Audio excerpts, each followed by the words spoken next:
아버지의 것입니다. 아멘.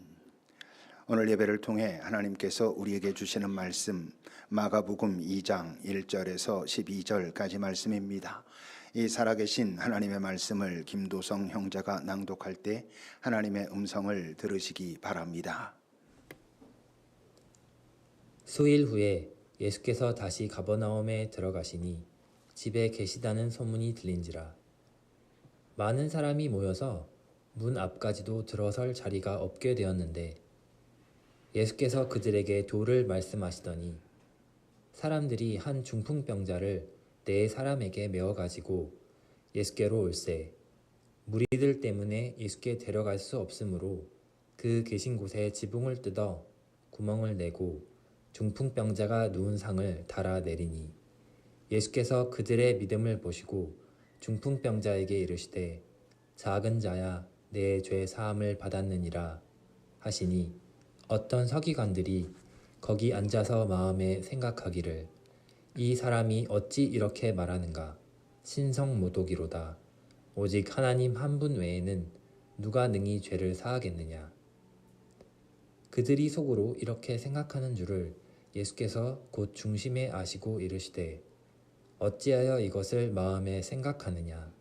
중풍병자에게 내 죄 사함을 받았느니라 하는 말과 일어나 내 상을 가지고 걸어가라 하는 말 중에서 어느 것이 쉽겠느냐.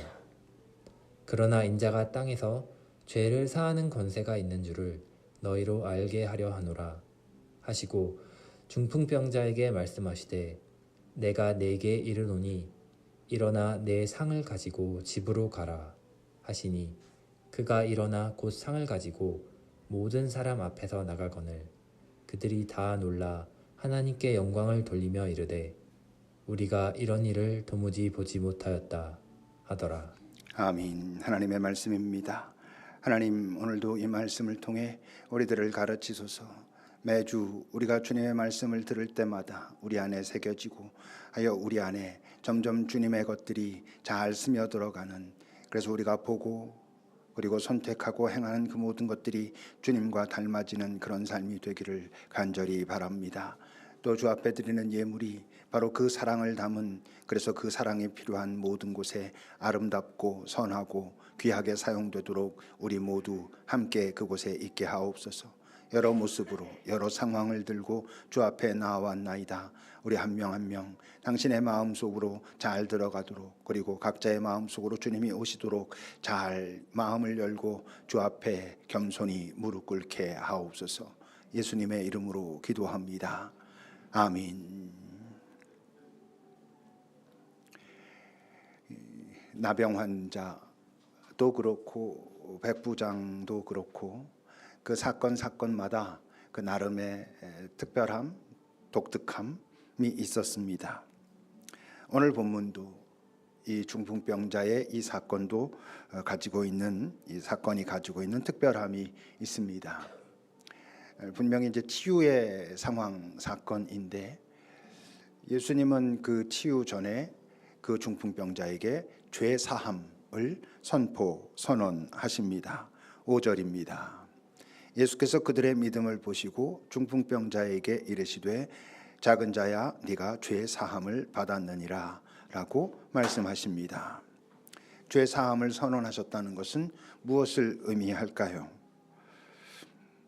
예수님이 이 복음서에서 죄 사함을 선언하신 것이 꽤 많을 것처럼 생각되지만 실제로 예수님이 죄 사함을 선포하신 곳은 딱 두 곳밖에는 없습니다. 한 곳은 누가복음 7장입니다. 이러므로 내가 네게 말한다. 저 네게는 거기 모인 자들, 이게 지금 그 향유 부은 여인 이야기거든요. 그 향유 부은 여인이 향유를 들고 와서 예수님께 붓고 닦으니까 사람들이 막 비난하니까 이제 말씀하시는 거예요. 이 여인의 많은 죄가 사하여졌도다. 이는 그의 사랑함이 많음이라. 사함을 받은 일이 적은 자는 적게 사랑하는데 이 여인은 많이 사랑한다. 이렇게 말씀하시는 거죠. 그러면서 여자에게 말씀하십니다.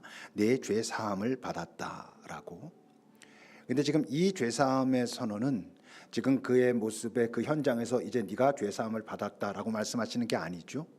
지금 이 상황은 그녀의 행동을 보고 네가 그렇게 행동하는 걸 보니, 그렇게 감사하는 걸 보니, 그렇게 사랑하는 걸 보니 네가 죄사함 받은 것이 맞구나라고 말씀하시는 그런 장면입니다.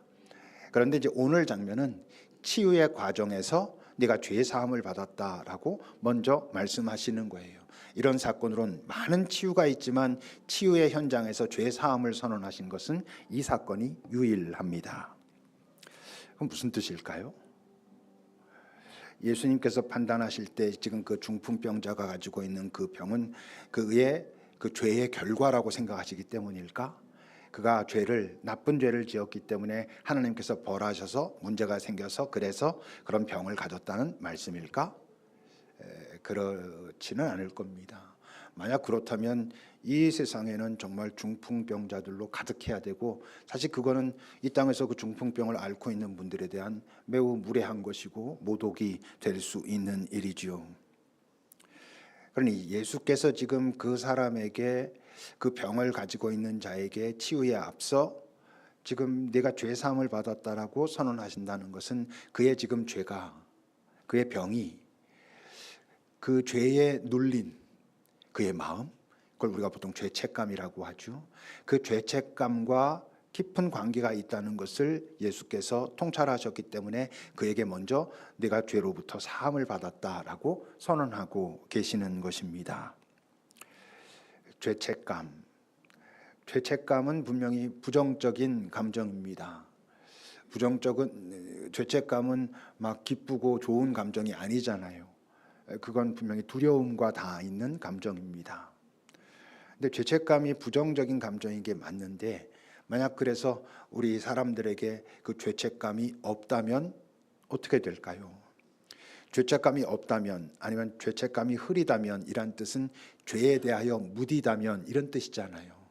자기가 어떤 행동을, 어떤 말을, 무언가를 했을 때 그것이 죄라는 것을 잘 자각하지 못하니까 죄책감이 없는 거겠죠. 여러분, 이 땅에 많은 사람들, 대부분의 사람들이 만약 죄책감이 없다면, 죄에 무디다면 어떻게 되겠어요? 반성이 없을 겁니다. 반성이 없으니 서로 사과를 하고 화해하는 일도 잘 일어나지 않겠죠. 모든 이들이 다 자기의 생각이, 자기의 행동이 정당하다라고 외치게 될 것입니다. 지금 우리 현실 속에서 우리가 정말 보고 있잖아요. 어떤 행동을 했는지 모두가 다 봤어도 죄가 없고 잘못이 없고 그냥 처음으로 돌리면 되고 아무것도 아니야, 난 잘못한 게 없어, 정당해 라고 말한단 말이에요. 만약 모두가 그렇게 말하기 시작하면 이 세상은 어떻게 되겠습니까? 근데 그것을 영적인 관점에서 보면 또 어떨까요? 죄책감이 없다는 얘기는 영적인 관점에서 보면 회개할 수 없다는 것입니다. 회개하지 않겠죠. 왜? 내가 잘못했다고 생각하지 않는데, 그것이 죄가 아니라고 생각하는데 왜 회개를 하겠습니까? 회개하지 않으니 결코 구원에 이를 수 없는 것이지요. 사도행전 2장을 보십시오. 그들이 이 말을 듣고, 이건 베드로의 설교를 들은 것입니다. 그리고 마음에 찔려합니다. 그러면서 베드로와 사도들에게 묻습니다. 형제들아, 우리가 어떻게 할꼬? 라고 물어요. 마음에 찔려하고 어떻게 해야 되지? 라고 걱정하고 두려워하는 게 뭡니까? 저게 죄책감입니다. 그 죄책감이 있기 때문에 베드로는 말합니다. 그렇다면 이제 너희가 회개할 수 있다. 회개하라. 네가 지금 해왔던 일들, 네가 가던 방향이 잘못됐다고 인정한다면 이제 돌아설 수 있겠다. 돌아서라 라고 말하는 거죠. 그렇게 되면 예수의 이름으로 세례를 받고 죄사함을 경험하게 될 것이다. 그렇게 됐을 때 성령도 선물로 받을 것이다 라고 지금 말하고 있는 거죠. 그러니까 죄책감은 분명히 부정적인 감정이지만 그 죄책감은 우리가 바른 길로 들어서는데 매우 중요한 감정입니다. 근데 오늘 본문의 이 사람은 도대체 어떤 사람이기에 그 죄책감으로 인해 가지고 이렇게까지 몸이 상하게 된 걸까? 분명히 지금 예수님이 다른 어떤 치유에서도 말씀하시지 않은 그 죄사함을 이 사람에게 말했다는 건 이 사람이 분명히 이 질환이 지금 그의 죄책감과 관계가 있다고 말씀하시는 건데, 도대체 어떤 사람이기에 이렇게까지 그 죄책감으로 몸이 완전히 상하게 되는 걸까요? 우선 이 사람이 죄에 대해서 가지고 있는 태도는 어땠을까? 그냥 별것 아니라고 생각했을 리가 없잖아요. 그 죄를 지었다라는 느낌이 죄책감인데 그 죄책감으로 몸이 그렇게까지 상했다는 것은 이는 죄에 대한 태도가 매우 예민하다, 민감하다는 것을 넘어서 거의 강박에 가까웠다는 거겠죠. 이게 중풍병이 뇌졸중이잖아요. 정말 단순히 스트레스로만 만들어지는 건 아니겠지만 이 뇌에 혈관에 문제가 생긴 만큼 깊은 고통과 고민과 그것 때문에 괴로움과 이런 것들을 겪었다는 거예요. 그러니 여러분, 이 사회에서 아주 소중한 제사 중에 하나가 속죄죄입니다. 자가 죄를 지었다라는 것을 깨닫게 될 때 제물을 가지고 성전에 나가 제사장 앞에 가가지고 속죄의 제사를 드립니다. 이 사람은 그동안 그 속죄제를 어떻게 드려왔을까? 이런 죄에 대하여 강박을 가지고 있는 사람이 속죄제를 대충 드렸을 리가 없잖아요. 얼마나 최선을 다해서 정말 강박적으로 드렸겠어요. 아주 작은 것까지 찾아가면서. 그뿐만 아니라 자기 주변에 있는 다른 사람들에게 어떤 잘못을 범했을 때, 그것이 죄든 어떤 실수든 그런 잘못을 범했을 때 이 사람은 어떻게 했을까요? 성경의 율법에는 뭔가 잘못을 저질렀을 때 어떻게 그에게 보상해라, 어떻게 대해야 된다라고 하는 많은 규례들이 나와 있는데 아마도 이 사람은 그 율법에 규정되어 있는 규례보다 더 최선을 다해서 잘 하려고 했을 것입니다. 그래야 자기 마음이 조금이라도 나아질 테니까 말이에요. 그뿐만 아니라 바로 그랬기 때문에 이 사람이 자기의 주변에 있는 사람들과 맺었던 관계는 어땠을까? 사람들이 그 중풍병자 보고 와, 쟤는 너무 이상해가지고 가까이 하면 안 돼, 이런 사람이었을까요? 그러지도 않았던 것 같아요. 오늘 본문 3절과 4절을 보세요. 사람들이 그 중풍병자를 네 사람에게 메워가지고 예수께로 옵니다. 언뜻 내 친구가 데려왔다고 하지만 내 친구가 데려온 게 아니에요. 여러 사람이 데리고 왔는데 그 중에서 네 사람에게 지어가지고 매게 해가지고 데려온 거죠. 그러니까 많은 사람들이 이 중풍병자 한 사람을 데리고 예수께로 온 거예요. 근데 거기 보니까 이미 사람들이 너무 많네. 많으니까 갈 수가 없어. 그러면 어떻게 해야 됩니까? 다음 기회에 오자라고 하든지 아니면 사람들이 좀 떠날 때까지 기다리다든지 이게 정상적이잖아요.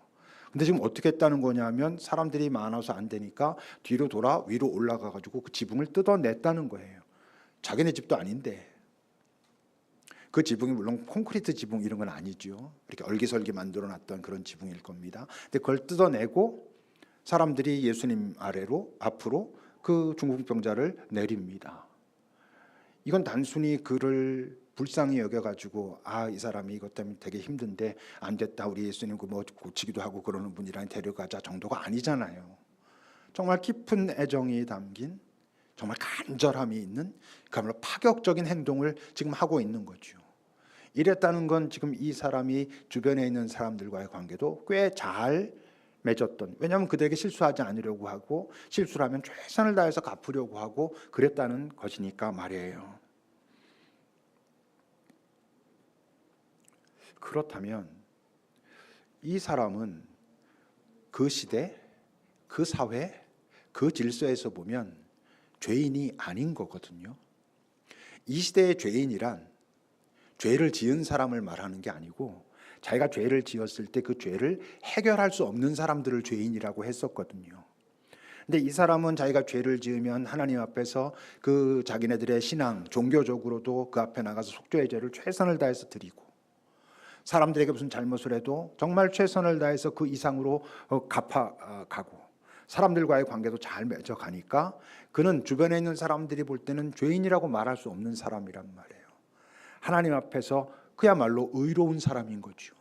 모든 죄를 잘 해결하고 살아가는 하나님의 백성의 정말 중심에 들어와 있는 사람이라고 했을 거란 말이에요.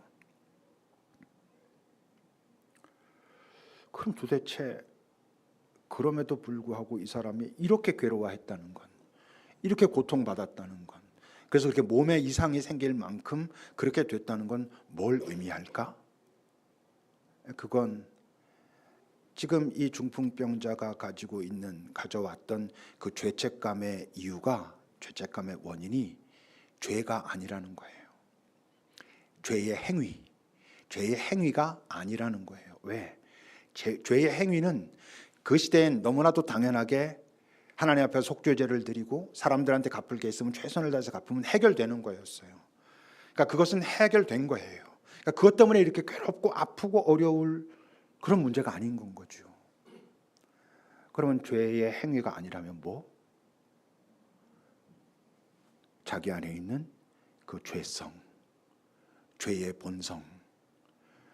죄 짓고 싶지 않은데, 죄로부터 조금 더 자유로워지고 싶은데, 근데 자기 안에 끊임없이 일어나는 그 죄된 본성, 그 죄성, 이건 도대체 어떡하지?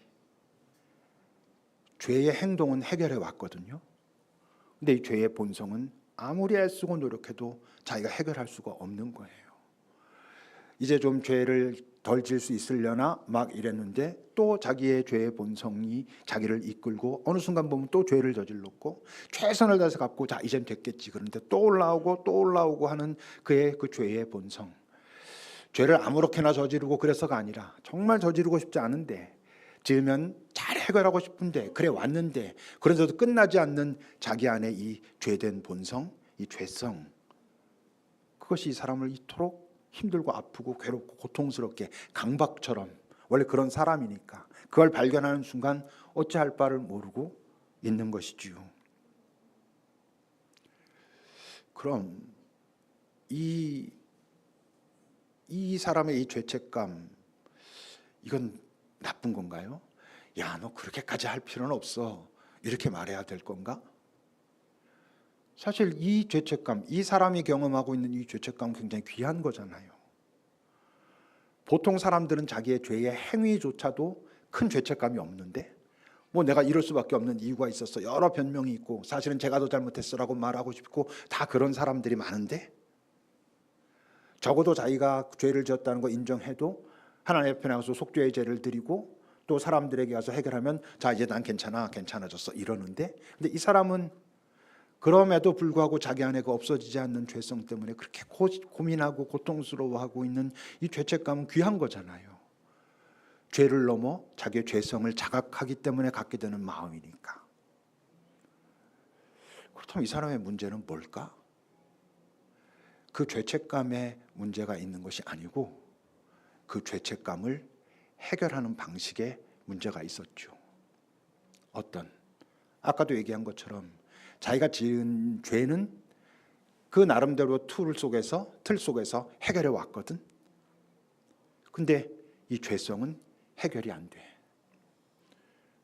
왜냐하면 이건 자기 스스로 해결할 수 있는 게 아니거든요. 그 존재 안에 있는 그의 죄성, 그것은 자기가 노력하고 애쓴다고 해서 해결되는 게 아닌데, 자기는 그걸 자기가 할 수 있을 거라 생각하고 여러 가지를 해도 어떤 걸 해도 안 돼. 그러니까 나는 안 되는 인간인가 보다, 이렇게 흘러가고 있었던 것이죠. 왜 그래요? 이 죄성이라는 게 우리가 뭔가를 잘못해서 생겨나는 게 아니거든요. 죄를 많이 짓다 보니까 그 죄에 익숙해져 가지고 내 안에 그런 죄된 성질, 죄성이 생겨나는 게 아니거든. 죄성은 잘못을 많이 하다 보니까 내 안에 스며든 게 아니고 뭔가가 없어지면서 생겨난 거거든요. 그 뭔가가 뭐야? 하나님의 생명. 그러니까 이 죄성은 인간이 처음 타락할 때 그 안에 만들어진 상태인 건 거예요. 하나님의 생명이 없어지면서 그 안에 생겨난 그 죄성. 더 정확하게 말하면 이 죄성은 어떤 실체라기보단 하나님의 생명이 없는 상태인 거예요. 그럼 어두움이라고 하는 것은 실체가 아니잖아요. 어두움은 빛이 없는 상태인 거예요. 그래서 어둠은 빛이 들어오면 그냥 자연스럽게 사라지는 거예요. 빛 앞에 어둠은 있을 수 없는 거예요. 죄성은 하나님의 생명이 떠나갔을 때 자연스럽게 그 존재 안에 만들어진 거예요. 근데 이걸 자기 스스로가 해결할 수 있어요? 이걸 열심히 노력하면 이게 없어지나? 내가 하나님의 생명을 만들 수 없는데, 영원의 생명을 내가 만들 수 없는데 내가 노력한다고 되는 게 아닌 거잖아요. 근데 이 사람은 자기가 최선을 다해서 노력해서 없애고자 했는데 안 됐어요. 그래서 절망한 것이죠. 여러분, 이 죄성으로 인해서, 이 죄된 본성으로 인해서 정말 심각하게 고민했던 또 한 사람이 있어요. 누구? 바울. 로마서 7장을 보세요. 내 속사람으론 분명히 내가 하나님의 법을 즐거워하는데 내 지체 속에서 다른 한 법이 내 마음의 법과 싸워가지고, 내 마음의 법이란 뭔데? 하나님의 법인데, 근데 내 지체 속에 있는 그 죄의 법으로 나를 자꾸 사로잡는다. 오호라 나는 곤고한 사람이로다. 이 사망의 몸에서 누가 나를 건져낼까? 이게 뭐예요? 내가 분명히 하나님의 법을 기뻐하고 그러므로 죄 짓지 않고 하나님의 질서에 따라 살고 싶은데 내 안에 저 깊숙한 곳에 없어지지 않고 여전히 남아있는 그 죄의 법이, 그 죄성이죠. 죄된 나의 본성, 그게 자꾸 나를 죄로 이끌어간다. 이거 어떡하지? 이 죽음의 몸, 이거 어찌할 수 없는 이 몸, 이런 고통, 괴로움, 이게 그 중풍병자에게도 있었던 거죠. 이게 해결이 안 돼서 어찌할 바 모르고 있다가 뇌졸중이란 증상까지 나타난 거죠. 근데 바울은 어떻게? 그 다음 바로 25절부터 보면, 바로 그렇기에 내가 이 땅에 예수 그리스도를 보내신 그 하나님께, 그 예수님으로 인하여 내가 감사한다. 왜냐하면 내가 마음으로는 하나님의 법을 섬김에도 불구하고 내 육신은 여전히 죄의 법을 섬기는 그런 나를 보면서, 근데 이걸 내 스스로 해결할 수 없다는 걸 내가 알기에 예수를 이 땅에 보내신 하나님께 내가 감사하다라고 말하는 거예요. 바로 그렇기 때문에 이제부터 그리스도 예수 안에 내가 있을 수 있다면 더 이상 나를 정죄하지 않을 것이다. 나의 그 죄성을 그분이 덮으셨으니까, 하나님의 생명으로, 그리스도 예수 안에 있는 생명의 성령의 법이 죄와 사망의 법에서 나를 해방하셨다는 걸 내가 이제 느끼니까, 아니까. 저 말은 더 이상 죄 짓지 않고 완전하다는 의미는 아니에요. 우리의 옛사람의 습관들이 여전히 남아있으니까. 그러나 그런 깊은 죄성으로부터, 그 죄성을 자각했을 때 올라오는 그 죄책감, 자기 부정으로부터 이제 점점 벗어날 수 있다는 것을 의미하죠. 그러니 여러분, 오늘 예수님이 그 중풍병을 앓고 있는 사람에게 네가 죄 사함을 받았다라고 선언하신 건 뭐예요? 예수님이 그의 그 간절함을 아시는 거죠.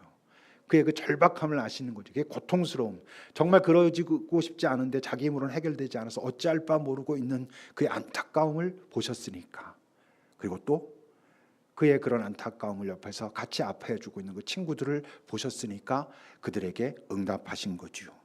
다시 말하면 하나님 생명의 분이여, 하나님의 생명으로 그를 덮으시는 일을 하시는 거죠.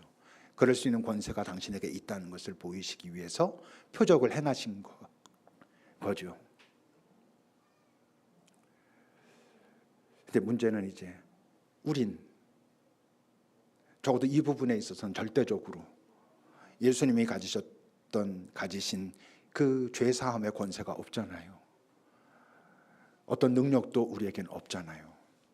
그럼 이 부분은 전혀 우리와 관계가 없나? 근데 우리가 할 수 있는 게 한 가지 있어요. 뭐? 우리에게 그 권세는 없지만 그 권세를 가진 분 앞으로 인도해 올 수는 있는 것이죠. 오늘 내 친구들이 그랬듯이, 그 사람들이 그를 사랑함으로 그를 예수님 앞으로 인도해 왔듯이. 근데 우린 들것을 사용할 수는 없어요. 들것을 사용했다는 건 뭐 굳이 말하면 억지로라도 데려온 거잖아요. 근데 우린 그럴 수는 없어. 우선 기본적으로 그가 죄책감이 있어야 돼. 또는 자기의 삶에서 어떤 깊은 고민과 고심이 있는 사람들에게 소개할 수 있어. 나는 잘 살고 있어. 나는 잘못 없어. 모든 것이 지금 다 제자리를 잡고 있는 중이야 라고 쉽게 말하는 사람들은 억지로 데려올 수가 없어. 그러나 그 마음속에 어떤 고민, 고통, 자기 존재에 대한, 자기 삶의 현장에 대한 아픈 사람들을 인도할 수는 있지만 그냥은 안 돼. 내가 뭔가 보여줘야지 데려올 수 있을 거 아니겠어요? 우리가 보여주는 게 뭐야? 아까 지금 사도 바울이 말했던, 내가 이제는 더 이상 죄와 사망의 법에 묶여 있지 않고 거기서 해방되어 생명의 성령의 존재가 되었다는 것을 보여줘야죠. 여러분, 생명의 존재, 성령의 존재가 되었다는 건 뭐예요? 구체적으로 더 이상 죄 짓지 않는 거? 그건 안 된다니까요. 우리의 이 삶이 그동안 죄에 익숙한 삶이어서 우리가 예수를 믿고 그래서 하나님의 생명이 우리 안에 와서 죄성을 덮으셨다고 할지라도 여전히 그 흔적으로 남아있는 것들이 우리를 끌어가는 거야. 아까 사실 지금 바울도 그것 때문에 고민하는 거잖아. 내 예수 믿고 내 안에 그 생명의 빛이 들어왔다는 걸 알겠는데 왜 나는 여전히 이러지? 라고 탄식하는 거야. 다시 그분 앞에 가고 그분 앞에 가요. 여러분, 사실 하나님의 용서를 깊이 경험하면 우리가 지난날에 지었던 죄는 어떻게 될까요? 우리의 느낌 속에 이게 더 커집니다. 양적으로도 그렇고요, 질적으로도 그렇고요, 더 커집니다. 내가 지금 용서를 경험한 자로 이 땅을 살면서 내가 짓는 죄의 자극도 훨씬 더 크게, 아프게, 부담스럽게, 불편하게 다가옵니다. 왜?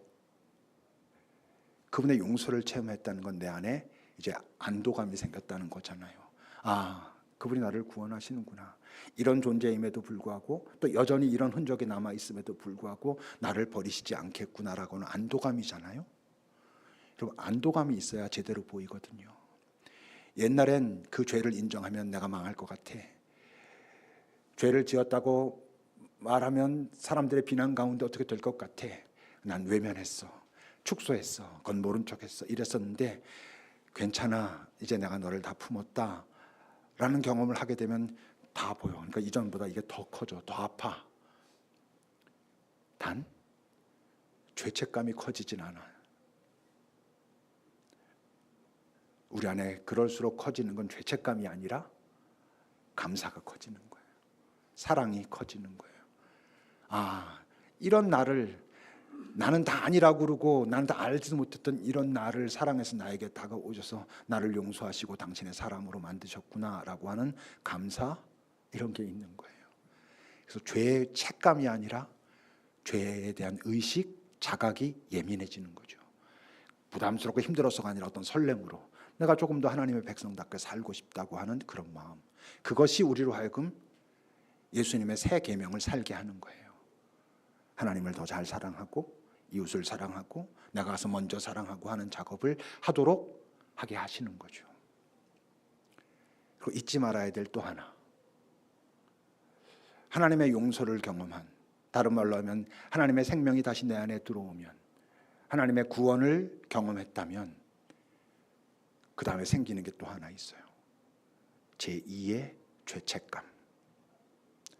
나라고 하는 존재 자체에 대한 그 죄책감은 하나님께서 풀으셨는데 제2의 죄책감, 제2의 죄책감은 뭐예요? 내가 사람들에게 잘못했던 것들, 내가 잘못한 게 맞구나 라고 인정하게 되고 이걸 어떻게 풀어가야 되지를 고민하게 되는 제2의 죄책감. 이 죄책감은 우리를 두려움 속으로 끌어가지 않아요. 화해와 평화의 자리로 이끌어가는 거예요. 여러분, 하나님이 용서하신다고 할 때 하나님의 용서는 내가 했던 잘못들에 대한 용서를 하시는 게 아니에요. 아까도 말했던 그 내 스스로는 할 수 없는 그 죄의 본성, 죄된 존재, 우리가 말하는 소위 대문자 씬, 그 죄된 존재를 용서하시는 거예요. 예배 시간에 나와서 이런 잘못했습니다, 저런 잘못했습니다도 하나님 앞에 고백하고 용서를 구합니다 하는데 그것도 그 행위에 대한 용서를 구하는 게 아니에요. 하나님, 내가 당신의 용서받은 자로 이제 하나님의 생명의 빛을 가진 자로 이제 이 땅에 살고 있는데 여전히 나의 이 옛습관에 익숙한 나의 삶은 이런 죄들을 저질렀습니다. 이런 나를 어찌하오리까? 그런 죄들을 여전히 짓고 있는 나를 들고 그분 앞에 쓰는 거예요. 그러니까 하나님의 용서는 그 죄를 용서하시는 게 아니야. 그런 죄를 여전히 짓고 있는, 여전히 자유롭지 못한 나를 들고 나가서 그분의 긍휼을, 용서를, 새로운 힘을, 회복을 구하는 거예요. 그럼 우리의 그 신즈들은 피해자한테 가가지고 용서를 구해야지. 물론 그 용서를 피해자한테 구한다 할 때 피해자 중심으로 해야죠. 내 마음대로 이제 가서 용서를 구해야 되겠다라고 내 마음대로 하면 그것도 폭력이죠. 그 피해자의 마음이 어떤지, 어떤 상태인지, 어떤 상황인지, 때론 내가 그를 아예 그 앞에 나타나지 않는 게 내가 용서를 비는 방법일 수 있어요. 때로는 어떤 것을 직접적으로 갚는 것일 수도 있고 더 시간을 두고 기다리는 것일 수도 있고 그는 알지 못하지만 내가 무언가를 실행함으로써 갚을 수도 있어요. 어쨌건 피해자에게 용서를 구해야지. 그러면 피해자에게 용서받지 못하면 구원받지 못하나? 그 신스에 대한 용서받음은 구원의 조건은 아니에요, 당연히. 다만 구원의 증거인 것이죠.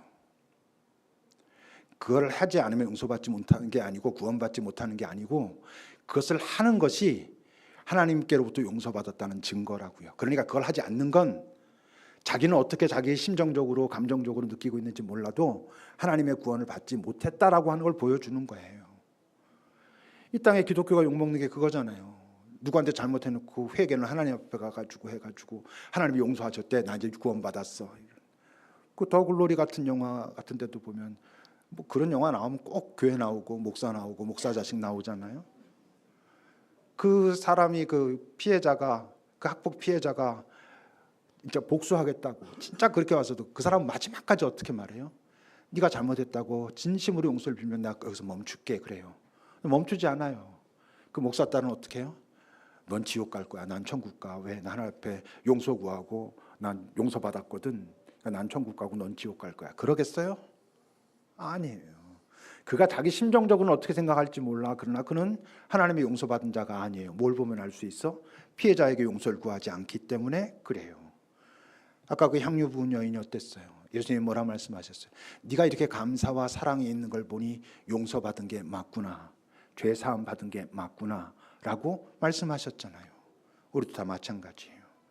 여러분들이 용서받았다면 용서를 구하게 될 거예요. 새롭게 여러분들이 아프게 한 힘들게 한 누군가에게 방법은 다양하겠지만 그 사람에게 맞추겠지만 말이에요.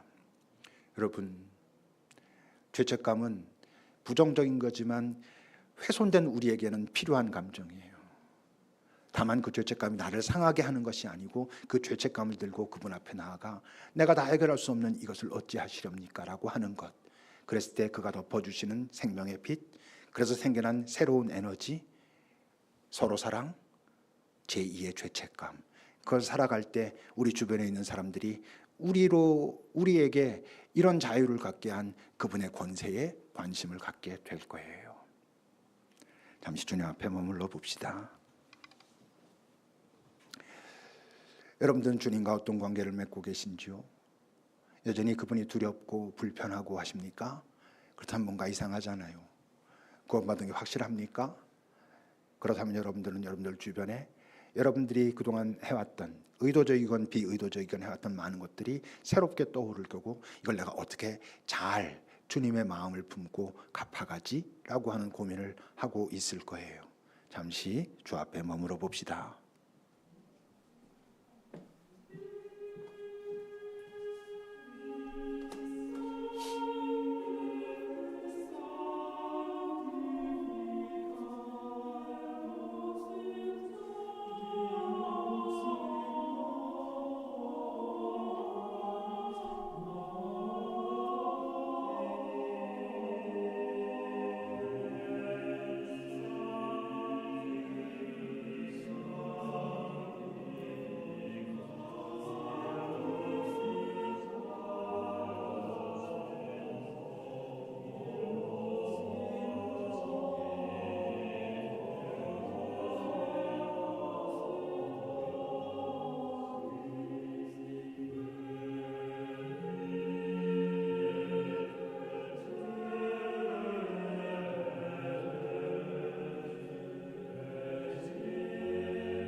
하나님, 자기가 뻔하게 지은